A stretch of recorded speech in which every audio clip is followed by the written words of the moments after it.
Ladies and gentlemen, again this evening, the Daily Classic has the pleasure of presenting to you the world's most eminent criminologist and crime commentator, The Shadow. Okay, you're on the air. The Shadow speaks, bringing to you the latest news in the world of crime, prevention, and detection. This afternoon, a crime was committed which brought only tragedy to the perpetrators. 3 young desperados held up a bank and escaped in their car. The police quickly picked up their trail. There was a running gunfight between bandits and police, which finally resulted in the 3 misguided young men plunging to their death. Once again is proved the truth of that old adage, crime does not pay.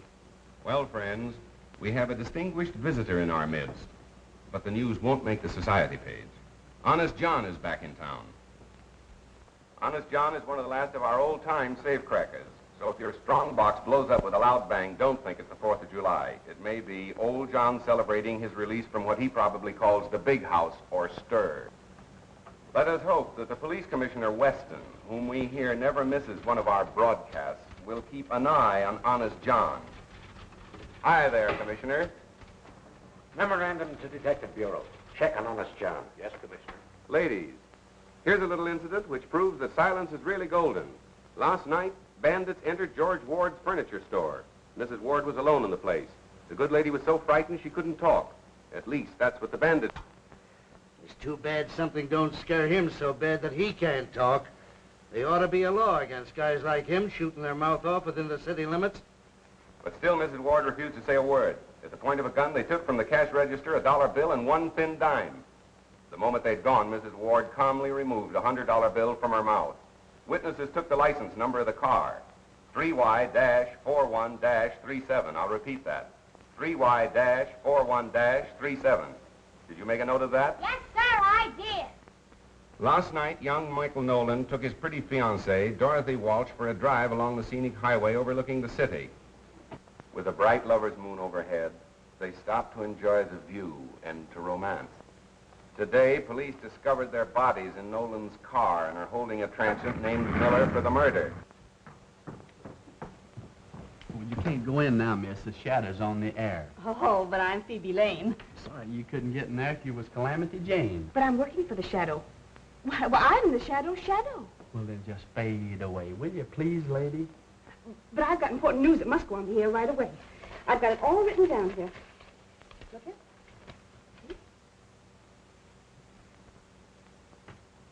Last night in John Morgan's warehouse, not a creature was stirring, not even the watchman. What I'm doing. This is my job. As robbers silently jimmied a window, they were greeted by cries of, "Get out, get out." They did. An hour later, when police stopped to investigate the open window, the parrot was still screaming, "Get out, get out."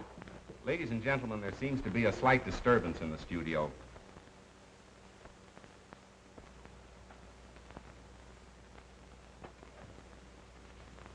Ladies and gentlemen, a news flash has just been handed to me. I can't guarantee its authenticity, but here it is. A big theater robbery is planned to take place downtown in half an hour, in fact, 9 o'clock.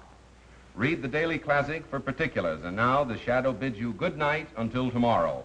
You didn't give the name of the theater. The police won't know where to go. No, and neither will 10,000 other thrill-hunting sightseers. But hadn't you better phone the police? I don't think you have to worry about that. Good night. Good night. Hello. Oh, hello, Commissioner. It's the police. Yes, I have that, too. The Metropolitan Theater. The Metropolitan Theater. See here, Cranston, if this turns out to be a phony tip, I have a good mind to sue you if I can find the proper grounds. Why not breach a promise, Commissioner? Listen. Radio broadcasting. Hook me up for an emergency order to all cars. General Order 6-2. All radio cars concentrate in Sector 8. General Order 6-2. All radio cars concentrate in Sector 8. That is all. Well, that's us again. Guess you'll have to get along without us, Frank. Well, I guess I can hold this down alone. Go on. Oh, by the way, Miss Lane, where did you get this tip? From a man. From a man. Well, who was it? Don't you know his name? No, but he had an honest face. Would you mind giving me some little hint about how you met this honest face? Well, there was an automobile accident. And suddenly I remembered I was a reporter for you. So I stopped and asked the people their names and addresses and things. And one man said, "I can't give you my name and address, but I can give you a big story." And he did. That's what I'm afraid of. He said the Metropolitan Theater will be robbed tonight at 9 o'clock. Daylight saving or standard time? Goodness, I forgot to ask him that. And you had me put that choice morsel on the air. Well, he was so sincere, and he had such an honest face. Well, you better spend more time awake. How did she get in? Well, I tried to stop her, but she scratches. Well, sir, did you hear that pipe dream I just had on the air? Yeah, where did you get it?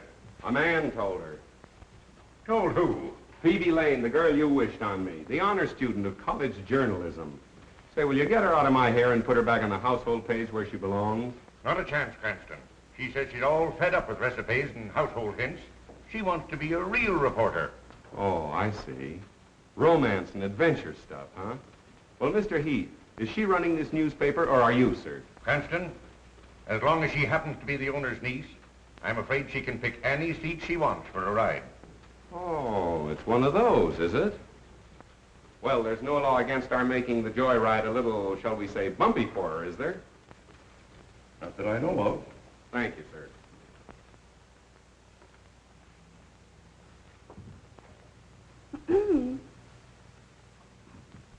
Ladies and gentlemen, this is Phoebe Lane, the real brains of the shadow who thinks he knows all about crime. But the real crime of the age is the way he makes you think he's so smart, when it's really me that does the work all the time. Hello. I didn't see you. That's quite evident. I didn't mean what I said, Mr. Cranston. I hope you can forgive me. I wish I could forget you. Oh, if you think you're going to that Metropolitan Theater robbery without me, you're crazy. That is my story. Wait for Phoebe. Hello, Mr. Cranston. Now listen, Mo, you're a fine driver and all that, but you're not working for me. You mean I'm fired? No, but you will be if you insist upon calling me by name. Now remember, you're no good to me unless you don't know me. Okay, stranger. Where to? Metropolitan Theater. This is going to be thrilling, isn't it, Mr. Cranston? Yes, and dangerous, too, particularly for you. For me? Why? Well, when the crooks start shooting, it seems they pick off the girl first. I never knew that. Oh, a strange quirk in the criminal mind. Nobody seems to understand it. Oh, but I understand it. It's because they realize that the girl is really the smart one. They have to get her first. Miss Lane, why didn't you stick to the baby and biscuit end of the newspaper business instead of hurling yourself into the jaws of death? Because I'm tired of babies and biscuits. I want thrills, adventure, romance. Ah, but the household hint page is the place to find it. The home is the very symbol of romance. Oh, no, it isn't. The nearest I ever came to it was when a cross-eyed washing machine salesman tried to kiss me in a model kitchen. Young lady, you're impossible. Not if the right man comes along.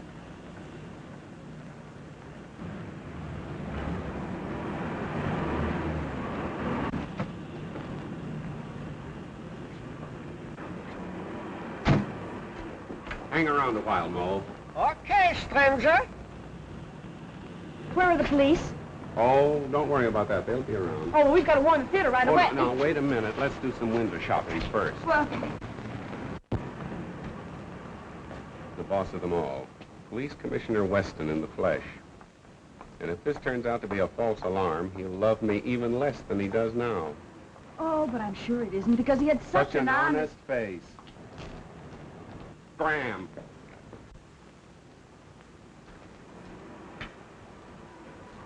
Hello, Commissioner. Say, what kind of a song and dance is this? I hope you realize my whole department has been shifted just to take care of this tip-off.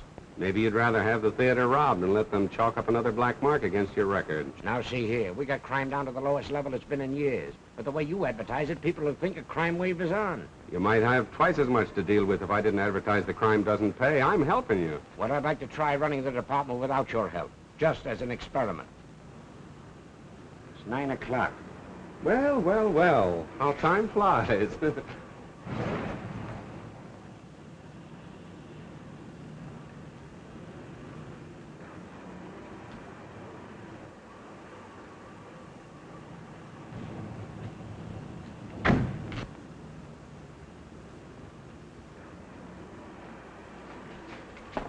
What have you got there?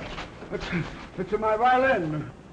What are you taking in there for? What to play it, of course. I am a violinist. Yeah? Let me see it. Please, be careful. It is very valuable. Shut up.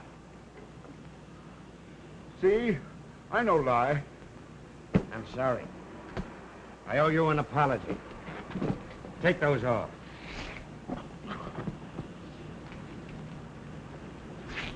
I ought to send you to jail for life for bringing me out on such a wild goose chase.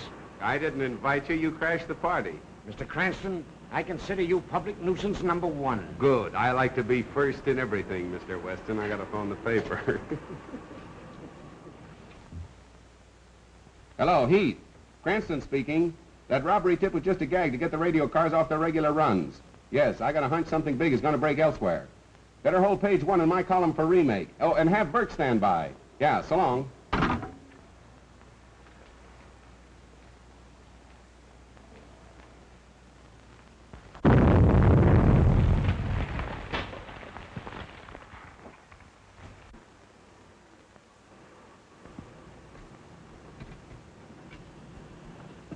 Give me the captain. McCabe reporting, sir. Explosion in 93 Madeira Drive. Yes, sir.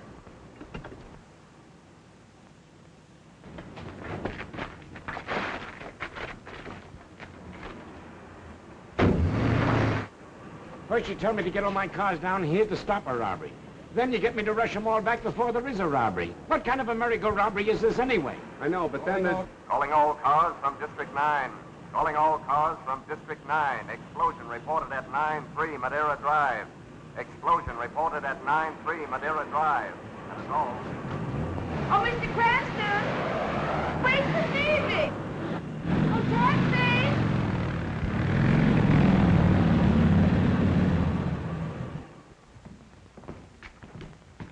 Mr. Cranston, kindly keep your fingerprints to yourself. Riley, take the door.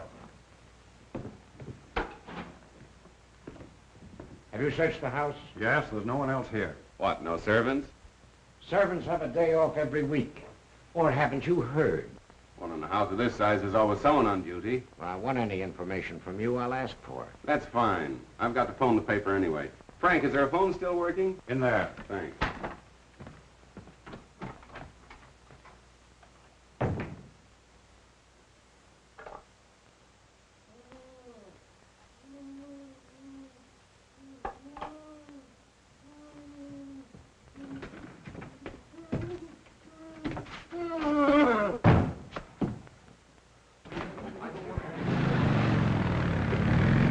Thanks for the ride, mister. Don't forget to look for your name in the paper.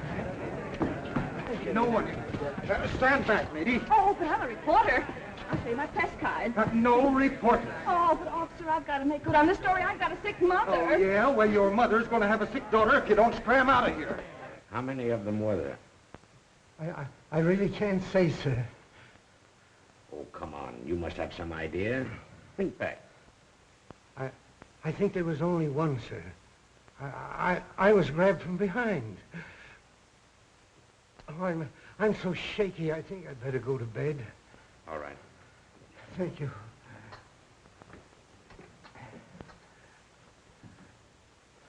Stay with him, Tom. We're wasting time here. Get your men out and bring in the man who did this job. An old-time safe blower who just got into town. His name is, Honest John? Honest John. Bring him in and we'll charge him with robbery and homicide. The motive of the crime wasn't robbery. How can you look at that safe and say the motive wasn't robbery? Don't you know that man's watching wallet are gone? If it wasn't robbery, what was it? Murder.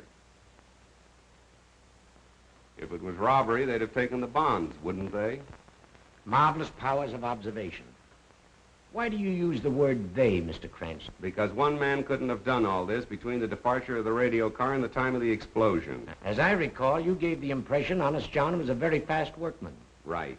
And much too efficient to be guilty of a botched-up job like that. That blast wasn't set to blow a safe. It was calculated to kill whoever opened it. I say you're wrong. That's great. I'll see that your opinion is given its proper unimportance in my column tomorrow. There won't be any shadow column tomorrow. Oh, no? No, and for a long time to come. Inspector, kindly file this gentleman in one of our steel cabinets, somewhere out in the stick. On what charge, Commissioner? Material witness. Thanks for being the first man on the scene of the crime. You certainly use your brain, Mr. Cranston. I wish I could say the same for you, sir. Oh, never mind those things. I don't go in for flashy jewelry.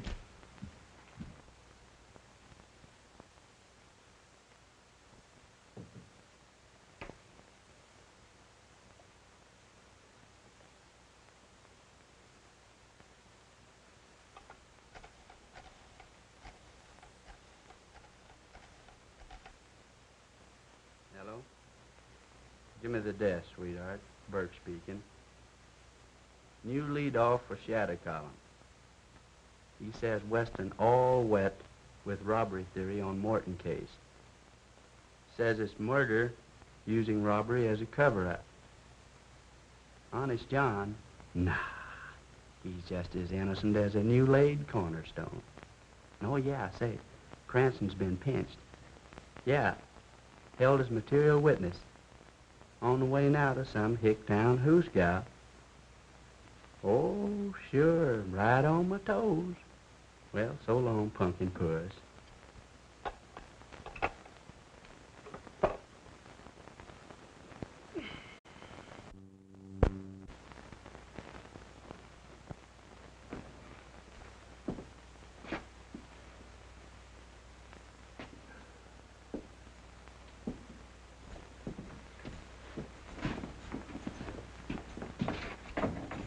Take it easy, boys. I only want one of you for traffic court. You. Say, officer, I'm sure the judge wants to see me first. Ah, go on back and sit down. I know who to let out and who not to. But I've got to get a message to my folks. Now, if you help me out, I'll take care of you. Take care of me? I'm taking care of you. Come on, get out of here.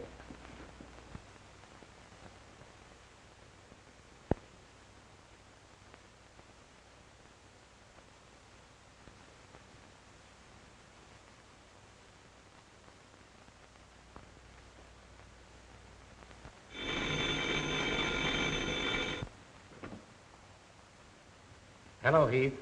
Well, I suppose you want to know what happened to your man, Cranston. After what you let him print yesterday, this is a fine time to call me up and ask for anything. But, Commissioner, you've got to let him out for the broadcast tonight.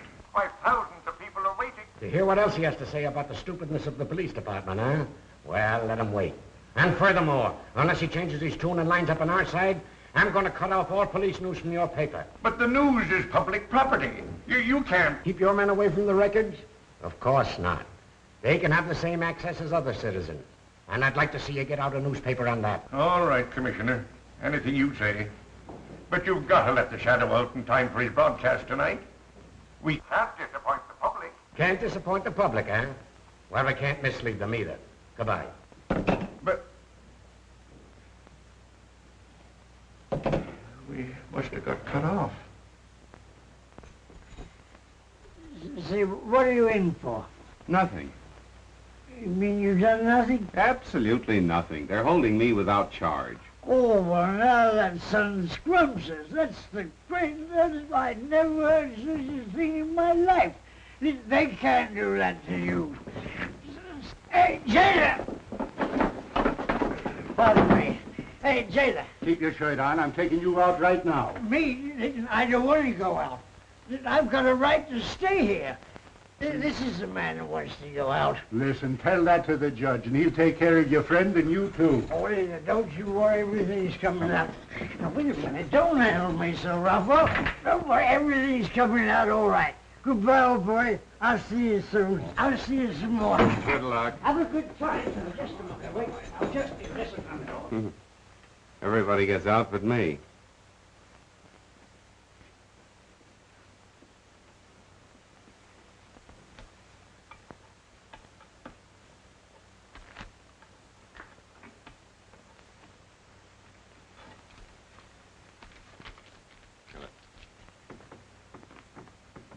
When you get out, make a phone call for me, will you? Sure, fella. I'll give you the number of the paper I'm working on.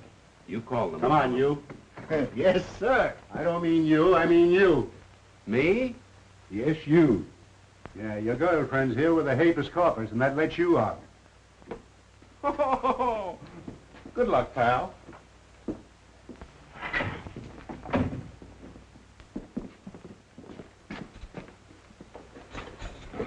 Nice little Phoebe to call for you. Yes, thanks a lot.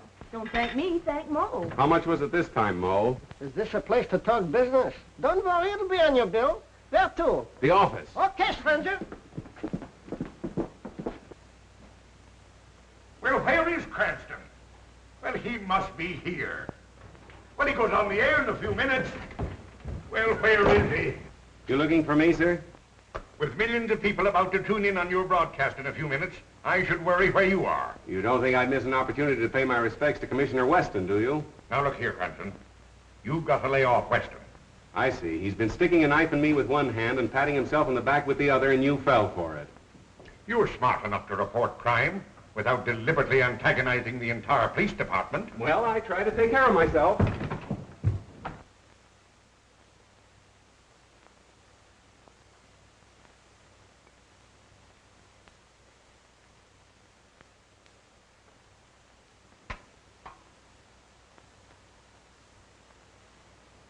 Good evening, friends.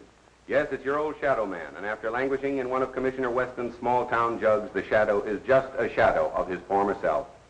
Now we'll get down to the Gerald Morton case and the reported difference of opinion between the Shadow and his other Shadow, Police Commissioner Weston. Friends, I am now of the opinion that our efficient police department, under the able guidance of the Commissioner,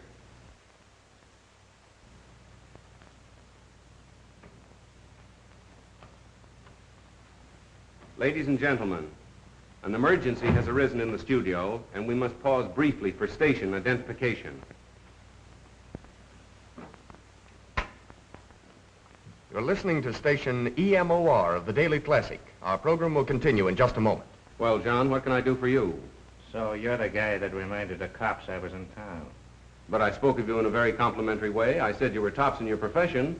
No man can ask for more than that, can he? Yeah, but you sounded off that I'd done that amateurish Morton job. That's my beef. Now listen, when I was cracking safes, which I ain't no more, I was so good I could lift the door off, lay it on a blanket as gentle as a mother's kiss.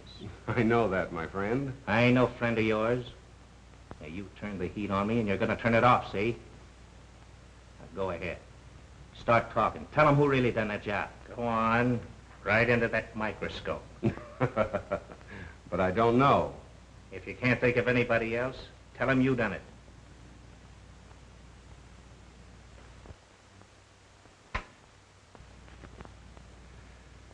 My friends, now that I have the situation in the studio absolutely under control, we can resume our discussion of the Morton murder mystery. Why was Gerald Morton murdered? He is said to have been a good man, a charitable and benevolent man, a man without enemies. But although Mr. Morton's character seemed almost too good to be true, other men, supposedly paragons of virtue, have met violent ends, and investigation has developed some extremely unsavory facts. If my own investigation should develop a hidden side of Mr. Morton's life, I shall tell you all about it tomorrow. Well, what about me? I can now inform the police commissioner that Honest John is absolutely innocent of the explosion which caused the death of Gerald Morton. As a matter of fact, John, that job wasn't up to your usual professional standards, was it? No. I done better than that when I was still wearing short pants. Surely. Now, I ain't squawking about the cops pinning a murder on me, but when they tries to hang an amateurish job like that Morton blow up on me, I resents it, see? Naturally. I'll get him. Take a general order. Effective immediately. There you are, ladies and gentlemen. You've just had the pleasure of hearing Honest John in person. You mean I was on the air? You were, John, and thank you.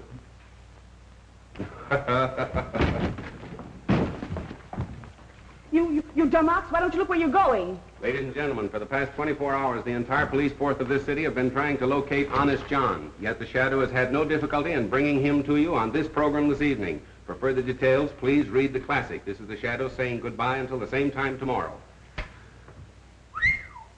Here's everything ever published on Gerald Morton. Now let's get busy. No, well, let's not. What are you going to do? I don't know.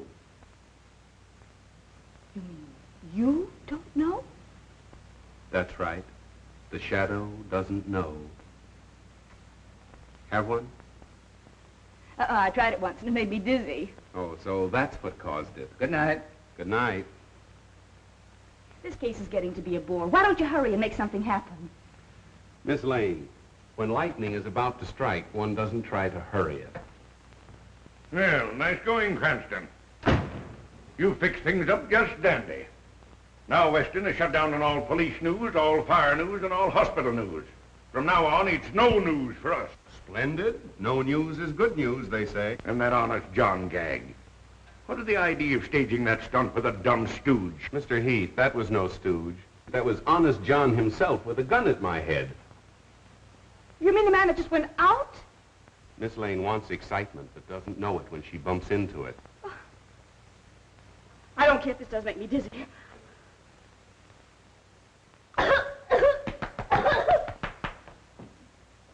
Oh, hello, Matt. How are you? Well, where is he? You mean Honest John, I suppose? Yeah. I do believe, as he'd say himself, that he's taken it on the lam. Why didn't you hold him? Well, why should I? I'm not the police commissioner. Then quit acting like a chump. You know, I think he's got something there. Phoebe, thank you. You're a gentleman and a lady. Now here, stop this clowning. How are we going to get the paper off the spot you two have got it on? We're not clowning, Mr. Heathen. Please don't blame Miss Lane. It was my fault. I thought I was Say, doing wait something... a minute. I think you hit an angle in your broadcast where you hinted that Morton's character wasn't all it should be. I don't know that... Over at my office. Right? Johnny, I believe you have to, right? Yes, Mr. Cranston? I'm Mr. Cranston. What can I do for you, sir? I am Roger Morton, brother of the Gerald Morton, whose name you tried to besmirch in your broadcast. I came over to see just what sort of man could be guilty of such an attack. Well, I'd like to explain that. I don't know what you meant by your hint about a hidden side in my brother's life. But in the presence of my attorney... I beg your pardon. Our firm has great commitments abroad, young man. And your paper will pay the penalty if you do or say anything to jeopardize our international dealings. And we deal in millions. That's all. Good night. Night. Now what are you going to do? I'll tell you what he's going to do. He's going to handle the story Morton's way, or he'll sue us for millions. Nice thing. Honest John says I handle it his way or he'll shoot me. Weston says I handle it his way or I go to jail. I think you started all this, sweetheart. Have you got any suggestions? Don't ask me. You're the great big detective. There you are. You see, she craves action, and when she runs into it, she starts passing the buck. I wish you'd go home and roll your hoop so we can roll up our sleeves and get to work. I'll admit you have performed miracles, like that Allen murder. But there you had a bent pin to start with as a clue. This time you have nothing. You're right. Nothing. Don't forget you've still got Phoebe. Well, we don't want you shot. You're no good to us in jail, and we can't afford to offend Morton. There it is, son. Get us out of it. Just like nothing happened. Well, Miss Lane. Miss Lane went home to roll her hoop. Phoebe. I wonder if Miss Lane would recognize the man that gave her the tip that started all this. Miss Lane would know him anywhere. She never forgets a face. Well, what did he look like? Oh, he was thin. Well, not too thin. No. And, Blonde? he was between a blonde and a brunette, and rather medium-sized for a man. And he was thin and... Oh, but I said that, didn't I? Yes, you did. My, what a memory. Anyway, he wasn't bad-looking. Well, go on. Anything else? Anyhow, I know how he spoke. How? With a foreign accent. A foreign accent? Mm-hmm. Listen, that's important. Was it a Moscow Russian? I will give you a tip about a theater... No. No, it wasn't that, I see. Italian, perhaps, more liquid. Senora, we know about the theater... No, it wasn't that. French, of course, it wouldn't be French. There is a theater that will be robbed tonight. Oh, no, that's not right. German, perhaps. I can give you a tip about a theater around the corner that's going... That's nearer. Perhaps a little finer, how Viennese. I can give you a tip about a theater around the corner that... You've got it. That's exactly the way he spoke. Fine. And I'm sure I'd recognize him now if I saw him. Good. Thank you, Miss Lane. Now you can go home.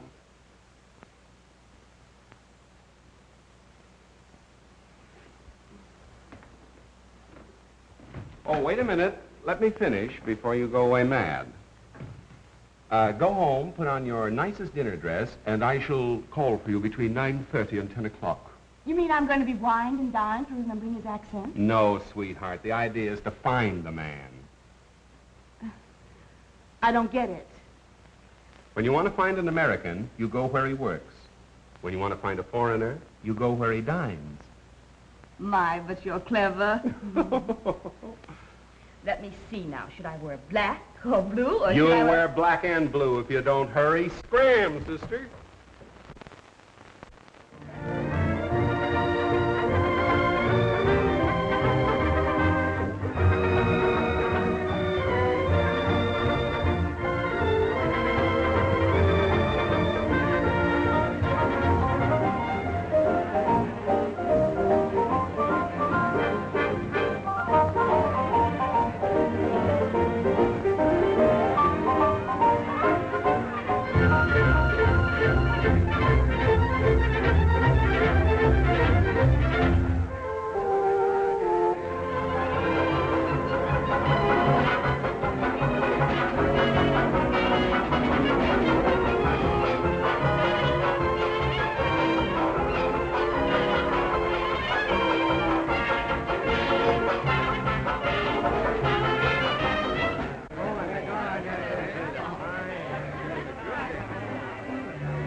More caviar for madame? Oh, no, no. If I eat any more of that buckshot, I'll pass out. Don't you dare pass out until we find that man.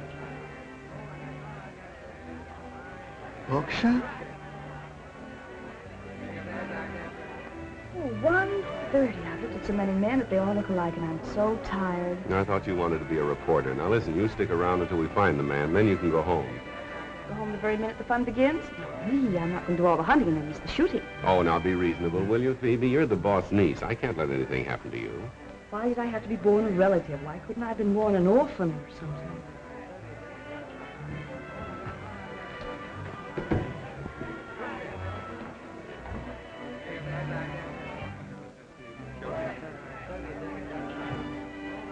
What?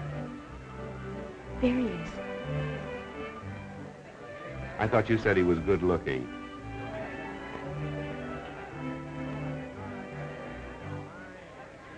Are you sure that's the man? Positive. I'm sorry, sweetheart. You'll have to scram.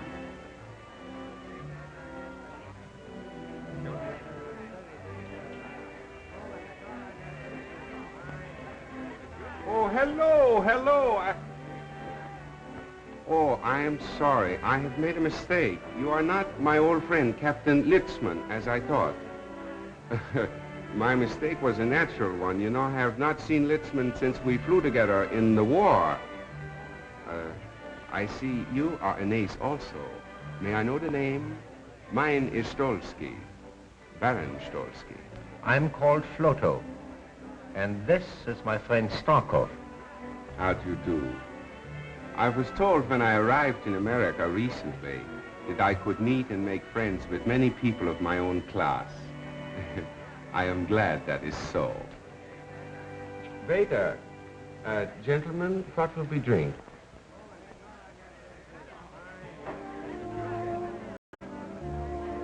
Lasso 26, and make sure it is 26, please. Très bien, monsieur. You Hello, know, darling. Well, aren't you going to introduce me, precious? After all, I am your wife, you know. Or do you? Oh, yes. Forgive me. Baroness Stolsky. May I present Mr. Floto, Mr. Starkov, my new friend. How do you do? How do you do?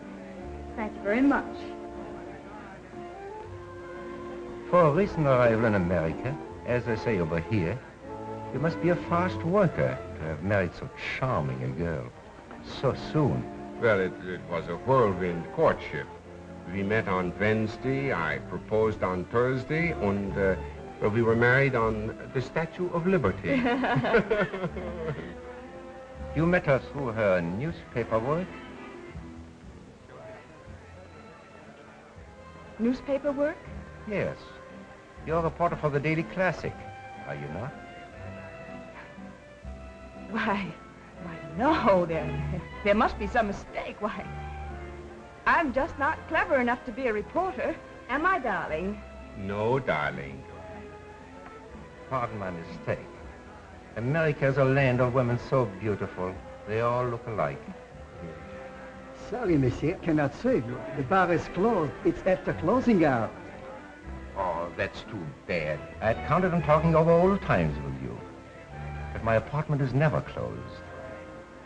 Come, we'll go and have a drink and chat before we break up.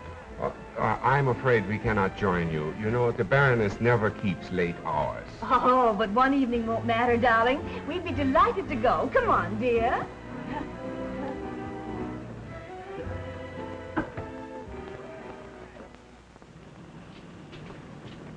Taxi? Midtown Apartments.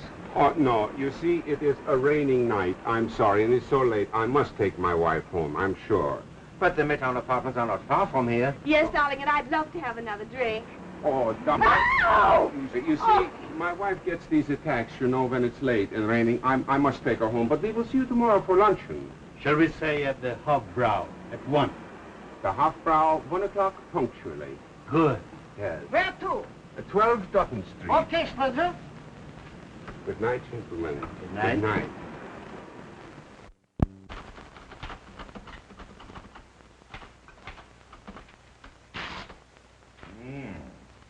You ought to let this coffee write your column. It's strong enough. Good strong coffee for a strong, silent man. How's this? The Shadow says that his statements over the air yesterday regarding the character of Mr. Gerald Morton were unjustified, and those statements are hereby withdrawn with due apologies to Mr. Morton's family. Yeah, but you'll have to apologize to Commissioner Weston. Let's not go overboard in our enthusiasm for whitewashing ourselves. But you've got to square the paper with Weston. Tell how it happened. Describe the scene. You with the mic and Honest John with the gun. I was afraid you'd be expecting that, so I wrote it last night. But I don't like it. My apologies to Commissioner Weston. Perhaps he's right in his belief that Honest John is the killer. My statement on the air that the man was innocent was made while John himself was holding a gun at my head. And I hope that the Commissioner, with his usual fair-mindedness, will restore the classic to favor. Great. Now Morton can't sue us. And the Commissioner will have to restore our news. Oh, I spend years building up a reputation as a crime expert, then have to expose myself as a stuffed shirt that gets kicked around by the police department. Well, look here, son. If you're so keen about that reputation of yours, why don't you really try to solve this case? Well, I would if I weren't so busy taking care of the boss's niece.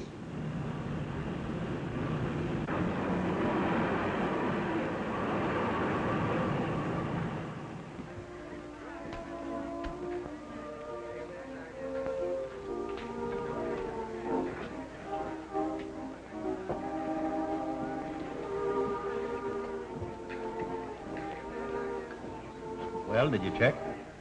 Who is he? The Shadow, the criminologist. He is not to be taken lightly. Neither were the best detectives of Paris, London, New York. Yet, here we are. An amateur. Well, Mr. Cranston, how are you feeling this morning? Now listen, Mo, for the last time. If you ever call me by name again or recognize me or even speak to me before you're spoken to... I'm fired. That's right. Okay, stranger.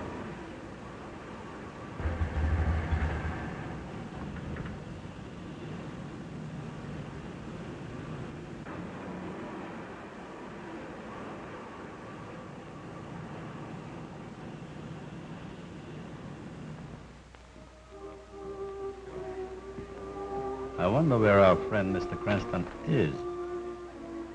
There's something wrong, Stalker. There's something wrong with your nerves, my friend. We are not going to leave here with our work half finished. Yes, yes. I know how much there's at stake. That's why I'm so uneasy.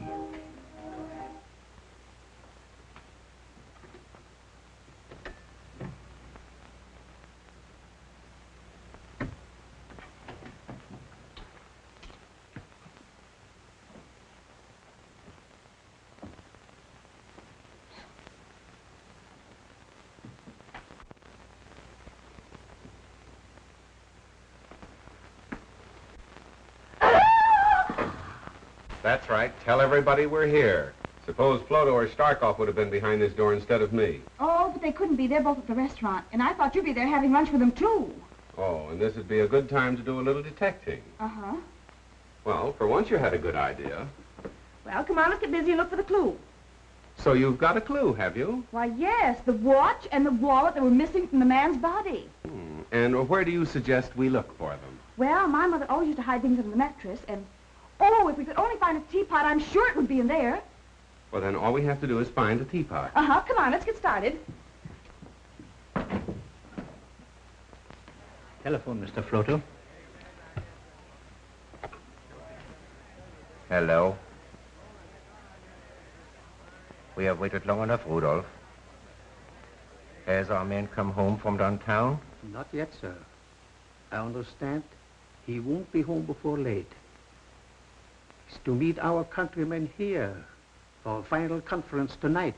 We must know his plans. Keep in touch with us at the apartment. We shall be there in a few minutes. Waiter. Yes, sir. Check, please. At once. Now, I don't think we should go. I think we should definitely stay here and find that watch and wallet. Now, my woman's intuition.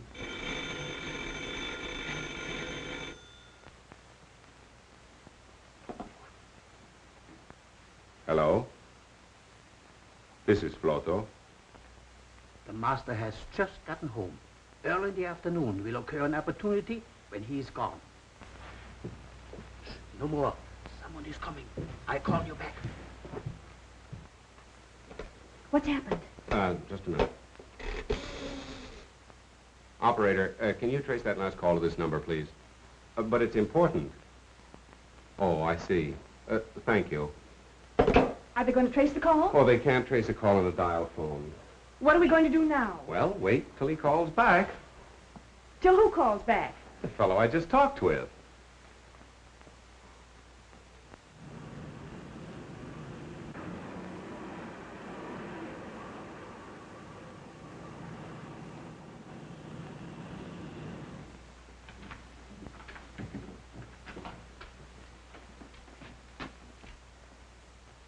Oh, hello. We were afraid we had missed you. We've been waiting and waiting, haven't we, dear? What are you doing here?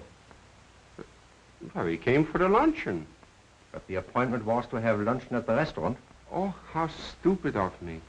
You know, I'm afraid last night when we made the appointment, my mind wasn't on it. You know, my wife had that attack. I trust she's better now. No, I'm afraid she's even worse. Aren't you, dear? Make her comfortable. We soon have lunch. Oh. Oh, poor darling. No, you see, she's getting another attack. I must take her for the air right away. Just a minute, Mr. Cranston. Your hand, Mr. Shadow. What do you suspect us of? And why? Oh, well, now, you'll have to listen to the broadcast to hear that. You see, our business is to get interviews, not to give them. Isn't it, sweetheart? Yes, sir. And may we go now? No. Now that we have you here, you are going to stay. Take your time, mister. Taxi stranger? Scram, Phoebe. Thanks for your hospitality, boys. Nice work, Mo. Mo? I thought we were strangers. Have a cigarette, pal?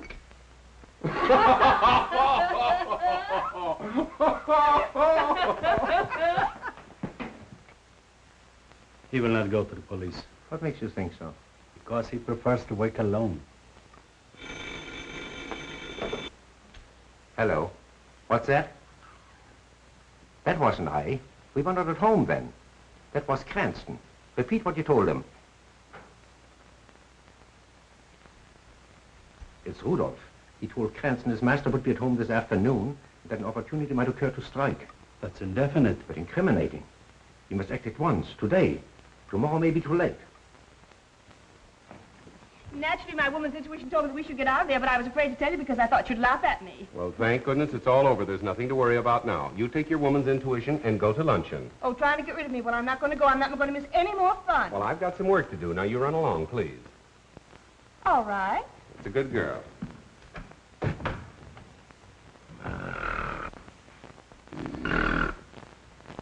Bert! Bert! Bert! Bert! Come on, get up and get going. Where to? Go to the Midtown Apartments, stake out, watch for two foreigners in a closed car. Phone me as soon as they leave. Okay. And hurry for a change, will you? Okay, Chief. Hello? Oh, yes, Mr. Heath. No, still as much in the dark as ever. Well, those fellas are rather clever. As a matter of fact, they're planning another deal right now. Well, if I knew that, I wouldn't be hanging around here Pardon me. Come in. Oh, hello, Barrow. Sit down. Be right with you. Yes, Heath. No, thanks. I don't need you. What I need is a clairvoyant. Right. So long. I have that Morton information for you. Good. I understand that Gerald Morton's firm was interested in some very big international deals. Was that right? Yes, they still are. I made these notations for you. Their recent underwritings include 10 million Argentine Fords, 28 million Danish refunding 2.5s. And I understand they'll soon issue several new European debentures.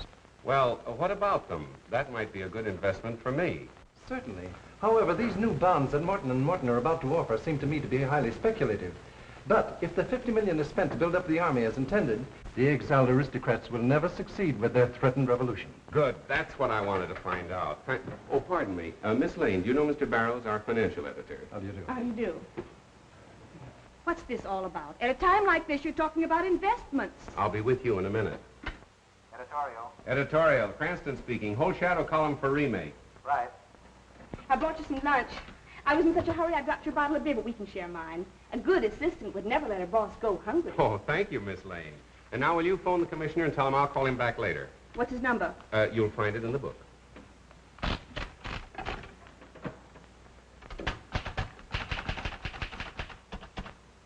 L-A-6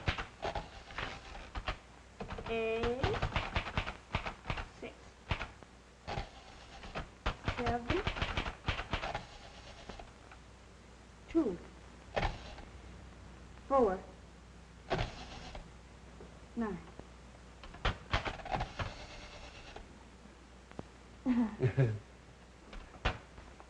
There you are, Commissioner.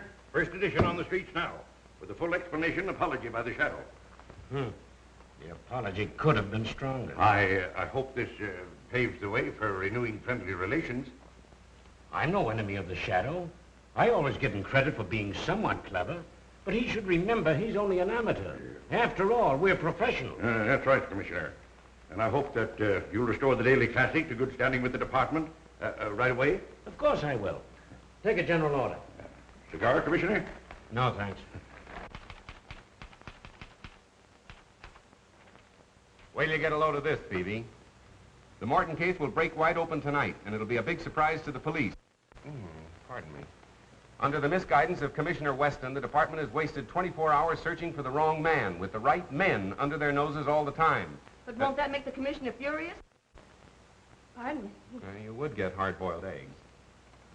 And although the murderers have completely baffled the police by their shrewdness and daring, pardon me, the Shadow knows who they are and why they killed Gerald Morton. But how do you know that? We didn't find a single clue and nothing to suggest a motive. Ah, yes, we did. And you'll know when it happens. You're intelligent. You sparkle. I don't know what I'd have done without you on this case, but we've got to keep going. Here, rush this down for the night edition.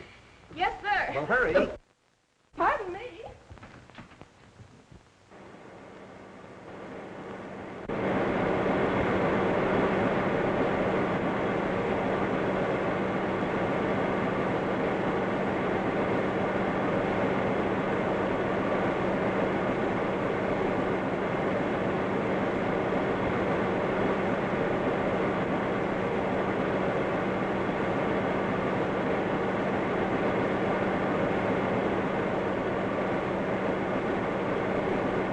Told you not to fight Weston. You've ruined the paper with your grandstanding. Even if you have added 100,000 new readers to our circulation. Maybe you're right. Maybe I did pull a boner. I did it to keep the confidence of our readers, to prove that we've tried to expose stupidity wherever it exists. For years, we've been trying to educate them and their children to obey the law. Now, maybe you're willing to undo all the good we've done, but I'm not, Mr. Heath. Well, neither am I. But I've got the paper to think of. Suppose you're wrong in this case. Why, they'll laugh you out of town. What if you don't solve this murder this afternoon? Then I'm through, washed up. No more shadow column and no shadow. But if I'm right and Weston's wrong, he's the one that has to change his tune. He'll have to work hand in hand with me, and between the two of us, there'll be so little crime in this city, it'll be a crime. That's the spirit. Now you're talking. Yes, sir. I makes 4 straight passes right in a row. Then I picks up them dice again, breathes on them, and I said, come on, baby, Papa needs the dough. And right there, the little cop comes along. Oh, man.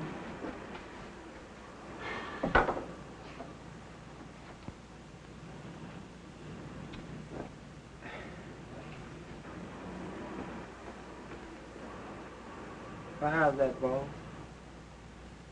A boss?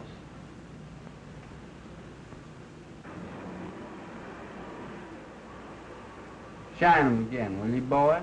Again? I done shot him 3 times.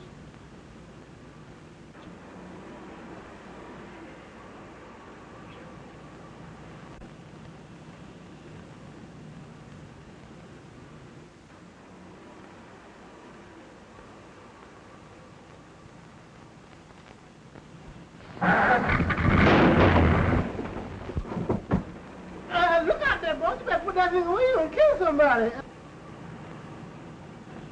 Boss, my shine, money. We'll have the usual introduction, and then naturally work out the theme that crime doesn't pay. Answer that, will you please, Miss Lane? Hello. Yes, this is Mr. Cranston's office. Who shall I say wishes to speak to him? I can't hear you. Oh, I'm so sorry. It sounded just like you were yawning. Oh, I know who that is. I'll take it, thanks. Hello, Burke. Yes, what's up? Bag and baggage, huh? Which way did they go, west? Never mind how I knew. Yeah, so long. I've got to run. Now, if you want to help me, you'll stay here and finish those notes. Well, you're just trying to get rid of me. No, not at all, really. If whether or not I go on the air tonight as advertised depends absolutely upon you. Now, you wouldn't let me down, would you, pal? You bet I won't, pal. All right, so long. Hello, Thunder. Hello, 896 Clover Road, and hurry. Okay, Mr. Cranston. Mo, you're fired. I've warned you a dozen times. Yeah, and I warned you once. Get in. You two, in the first break you make, you're driving a dead passenger. I know I did you wrong, John, but I'll square it later. I'm in a hurry now. Let's talk it over some other time. There ain't gonna be any other time for you, buddy. You can't laugh this off. My apologies to Commissioner Weston. I'm now convinced that he's right in his belief that Honest John is the killer. Oh, that's only the first edition. I had to red apple the commissioner. Wait till you read the final edition. This is the final edition for you, buddy. Just a minute.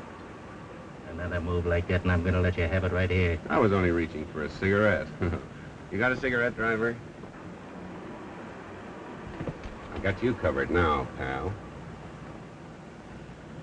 Well, suppose you left the pen, and you want to go straight. You come to town looking for an honest job.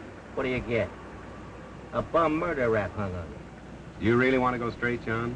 On my word of honor. Have a cigarette. Well, now go ahead and plug me. Anybody dumb enough to fall for that one's got it covered.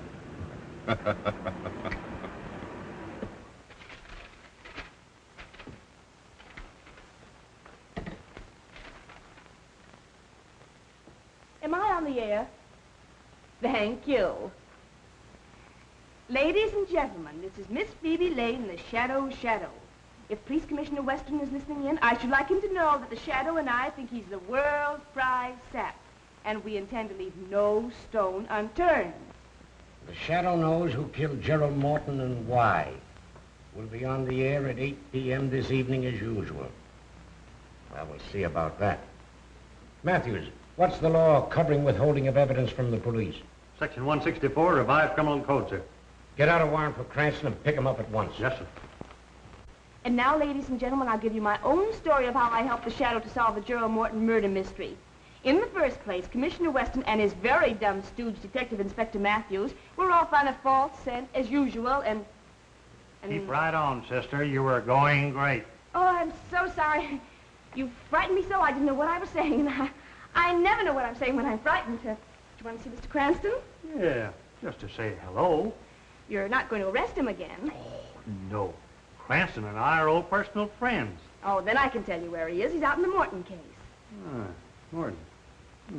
Thank you. Be sure to thank Mr. Cranston for me. Well, thank you, Mr. Matthews. I certainly will. I'm sure he'll thank you. Mm-hmm. Goodbye. Bye.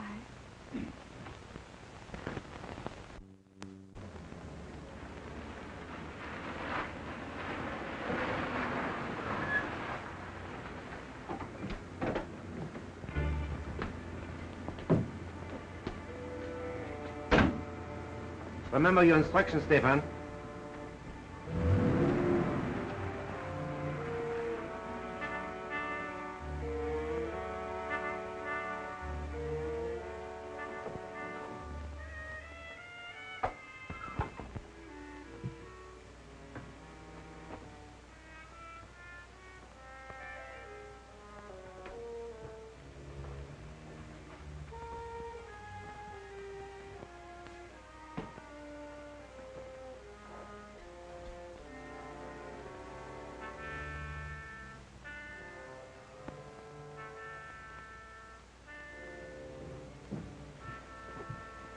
Sorry if I kept you waiting, gentlemen. Our appointment wasn't until later. We are not the men you are expecting, but we are here regarding the same matter. Won't you sit down?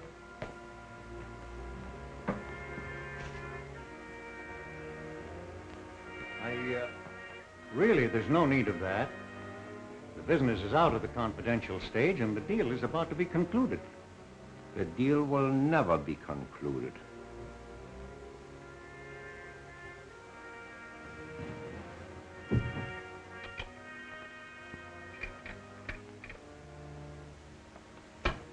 You will kindly take out all negotiable bonds and securities and any large amount of money.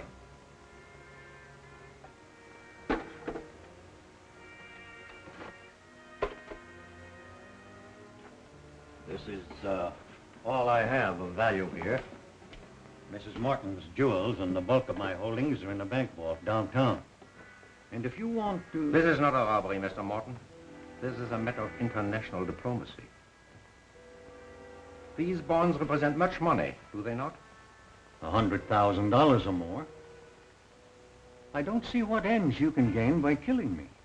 Let us review the history of the international loan you were about to make tonight. 3 years ago, a French banker was about to lend that money. He died in an auto accident. The loan was next negotiated with an English financier who was very much devoted to his wife, Mr. Morton. He committed suicide. So you see, we have many ways of taking care of those who oppose us. But say you did kill me. There are other banking houses. You can't prevent them all from dealing with your country. We intend that the death of both partners in Morton & Morton shall throw this bond issue into such litigation as will hold it in the courts indefinitely. Unfortunately, you were not with your brother at the time of the accident we planned for both of you. So now, you will do as I suggest. Or, if you're stubborn, we'll wait for Mrs. Morton.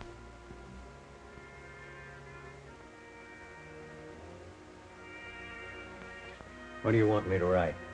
The death of your brother will make necessary that you account to his estate for your interest in the firm, will it not? Of course. Good. We take these. Your accounts are 100,000 short.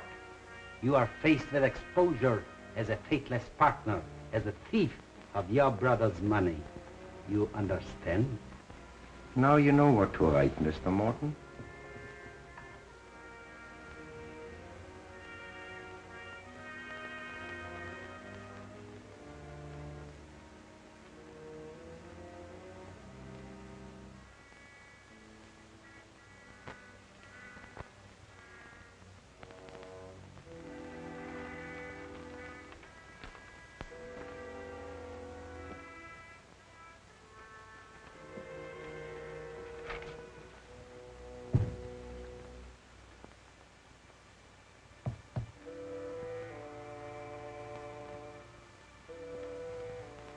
Answering an unspoken question, there's only one bullet. But there are two of us.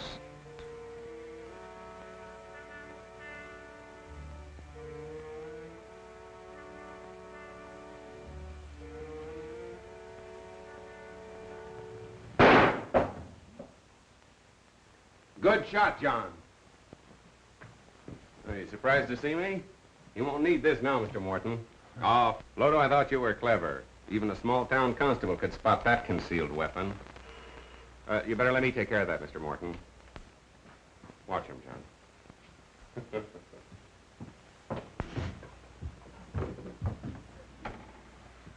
Oh, hello, Matt. Hello. How did you get here? Weston sent me out to pick you up. You're under arrest. What, again?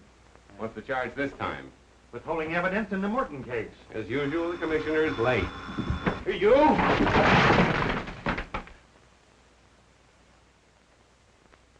If it's my last act on Earth, I'll put you in jail for life.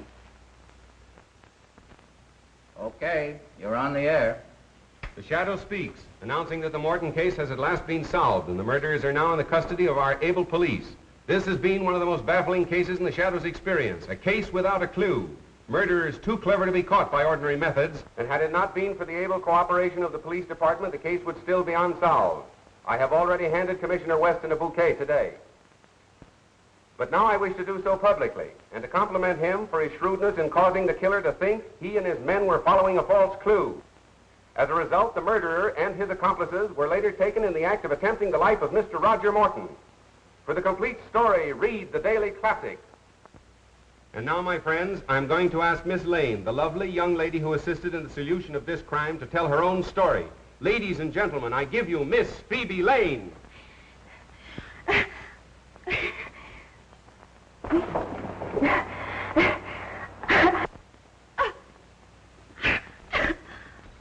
Ladies and gentlemen, there seems to be a great deal of static interference this evening. And anyway, we thank Miss Lane for her very vivid description. Remember, ladies and gentlemen, crime does not pay. This is the Shadow saying goodbye until our next broadcast.